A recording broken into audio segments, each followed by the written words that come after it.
Coucou tout le monde, ici Mommy Oli qui vous parle. Aujourd'hui, je vais vous faire un guide sur comment survivre pendant le Takuton. Qu'est-ce que c'est le Takuton?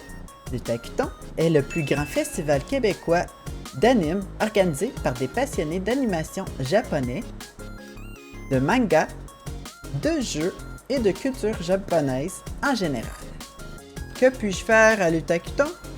C'est très simple, il y a tellement d'activités qu'il est difficile à toutes les énumérer. Par exemple, vous pouvez assister à des spectacles tels les concerts, la mascarade et le World Cosplay Summit, jouer à des jeux vidéo et à des jeux de rôle, assister aux panels, participer aux ateliers et aux concours, regarder des animes ou faire des achats dans la salle d'exposition. Cependant, le plus important est qu'à l'Utakuton rassemble une foule de personnes qui ont une passion pour la culture japonaise, les animes, les mangas et les jeux. Vous pourriez même trouver quelqu'un qui aime les mêmes séries que vous. Vu qu'il risque d'avoir beaucoup de monde à l'Utakuton, à l'intérieur, il risque de faire chaud aussi. Donc, Mommy Oli vous conseille d'apporter un déodorant et d'avoir une très bonne hygiène corporelle, car il risque aussi d'avoir des très mauvaises odeurs et ça serait désagréable pour vos amis. Je vous suggère d'apporter une bonne bouteille d'eau froide, rafraîchissante, vu qu'il risque de faire très chaud à l'intérieur aussi. Avoir tout le temps de l'eau sur soi, c'est toujours bon, et rester hydraté surtout. Si vous commencez à avoir chaud et que vous vous sentez pas bien, il y a des endroits climatisés à l'intérieur que vous pouvez aller vous étendre tranquillement, le temps de vous rafraîchir et de vous reprendre vos esprits. Ou sinon, au café cosplay, il reste sûrement y avoir l'air climatisé aussi. Si vous devez prendre l'air, sortez, n'hésitez pas à aller prendre de l'air à l'extérieur, ça fait toujours du bien prendre une bonne bouchée d'air. Un autre petit conseil que Mommy vous suggère, si vous êtes en cosplay et que vous avez des souliers peu confortables, apportez-vous une deuxième paire de souliers, dont une pour votre cosplay et l'autre pour être confortable si vous avez mal aux pieds avec vos souliers du cosplay. On est toujours bien avec une paire d'espadrilles au lieu des souliers à claquettes.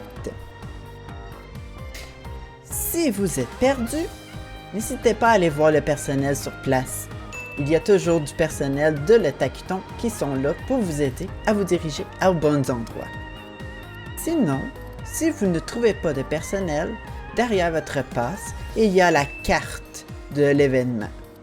Habituellement, c'est très bien indiqué où sont les informations, le kiosque, les étages, le café cosplay, les événements spéciaux et tout, c'est très bien indiqué derrière votre passe. Ou, si vous avez un téléphone mobile, vous pouvez télécharger l'horaire et le plan de l'événement sur votre téléphone. Si vous devez transporter des choses sur vous, qu'ils soient gros, petits ou whatever, je vous conseille de vous avoir un sac à dos sur vous, car c'est très pratique si vous avez à mettre vos trucs personnels ou vous traînez votre cellulaire ou des trucs du genre des goodies ou whatever. Un bon sac à dos qui est bien positionné sur votre dos avec une bonne posture, vous allez pouvoir taffer toute la journée à l'Utakuton. Ayez aussi le moins de choses possible, car trop de choses, c'est trop encombrant, vous allez retarder vos amis et vous allez pénaliser pour le restant du groupe. Si vous avez d'autres questions à poser, n'hésitez pas à aller directement sur le site internet de l'Utakuton. Il y a encore plein de questions et de réponses qui peuvent vous être nommées. Ah, puis j'ai oublié, gang! N'oubliez pas de vous tester avant d'y aller et apportez-vous un masque. La COVID court toujours. Et apportez-vous du désinfectant pour les mains. Sur ce, c'était les petits conseils de Mommy Oli qui vous souhaite bon festival! Pouah!